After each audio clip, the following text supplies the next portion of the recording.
Catherine, la duchesse de Cornouailles et de Cambridge, est devenue la première royale à être nommée princesse de Galles depuis la princesse Diana. Le roi Charles III s'est adressé au Royaume-Uni à 18 h vendredi après le décès de la reine Elisabeth II le 8 septembre 2022. Le nouveau roi a parlé avec amour de sa famille et s'est adressé au prince William et à Kate lors de l'allocution. Dans ses remarques, le roi Charles III s'est adressé à Kate avec le titre de princesse de Galles. Il a déclaré, en tant qu'héritier, William assume désormais les titres écossais qui ont tant compté pour moi. Il me succède en tant que duc de Cornouailles et assume les responsabilités du duché de Cornouailles que j'assume depuis plus de 5 décennies. Aujourd'hui, je suis fier de le créer prince de Galles, Taioiseach Simarú, le pays dont j'ai eu le privilège de porter le titre pendant une si grande partie de ma vie et de mon devoir. Avec Catherine à ses côtés, nos nouveaux princes et princesses de Galles continueront, je le sais, à inspirer et à diriger nos conversations nationales, en aidant à amener les marginaux au centre où une aide vitale peut être apportée. Alors que Camilla était officiellement la princesse de Galles par mariage avec Charles, elle n'a pas utilisé le titre pour son association avec Diana. Selon le site officiel du prince de Galles, qui est temporairement suspendu en l'honneur de la mort de la reine, le titre est normalement transmis lorsque le prince de Galles actuel accède au trône. Cependant, le titre n'est pas hérité automatiquement, ce qui signifie que le prince William et Kate ne recevront les titres que si Charles choisit de les conférer. Roya Nika, rédactrice royale au Sunday Times, a cité une source qui a déclaré que William et Kate regardaient vers l'avenir avec leur nouveau rôle. La source a déclaré, le couple se concentre sur l'approfondissement de la confiance et du respect du peuple gallois au fil du temps.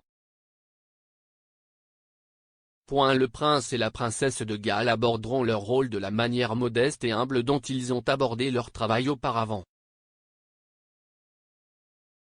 La nouvelle princesse de Galles apprécie l'histoire associée à ce rôle, mais voudra naturellement se tourner vers l'avenir en créant sa propre voie.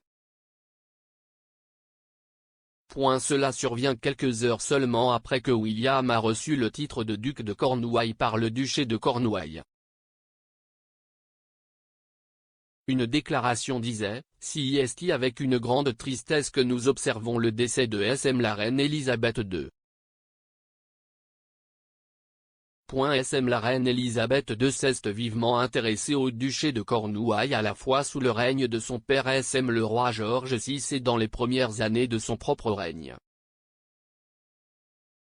Avec Charles duc d'Édimbourg, elle a effectué un certain nombre de visites à travers le domaine du duché et a assisté aux réunions du conseil jusqu'à ce que son fils, Charles prince de Galles, devienne majeur en tant que duc de Cornouailles. Le décès de la reine Elisabeth II et la succession de le roi Charles III marquent la transition du titre de duc de Cornouailles à Charles duc de Cambridge.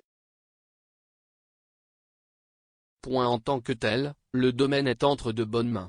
Il est juste en ce moment de reconnaître les énormes changements apportés par notre 24e duc de Cornouailles au cours des 70 dernières années. Sa Majesté transmet le domaine bien amélioré. La reine Elisabeth II a déclaré qu'elle voulait que Camilla soit connue sous le nom de reine consort après que son fils soit devenu roi en février 2022, lorsqu'elle a marqué le 70e anniversaire de son règne. Elle a dit, « Quand, à la plénitude des temps, mon fils Charles deviendra roi, je sais que vous lui donnerez, ainsi qu'à sa femme, Camilla, le même soutien que vous m'avez donné, et je souhaite sincèrement que, le moment venu, Camilla soit connue sous le nom de reine consort alors qu'elle continue ses loyaux services. » L'auteur royal Penny Junor a déclaré à propos du soutien de la reine à Camilla, « Si est le souhait de la reine. Il ne s'agit pas pour Charles d'être entêté et de vouloir cela pour la femme qu'il aime. Si est une approbation appropriée du sommet et si est juste et bien méritée, et comme il se doit. En 2010, lorsque Charles a été mis sur la sellette et qu'on lui a demandé si Camilla serait sa reine dans une interview, il a répondu, si est. On verra, n'est-ce pas? Cela pourrait être.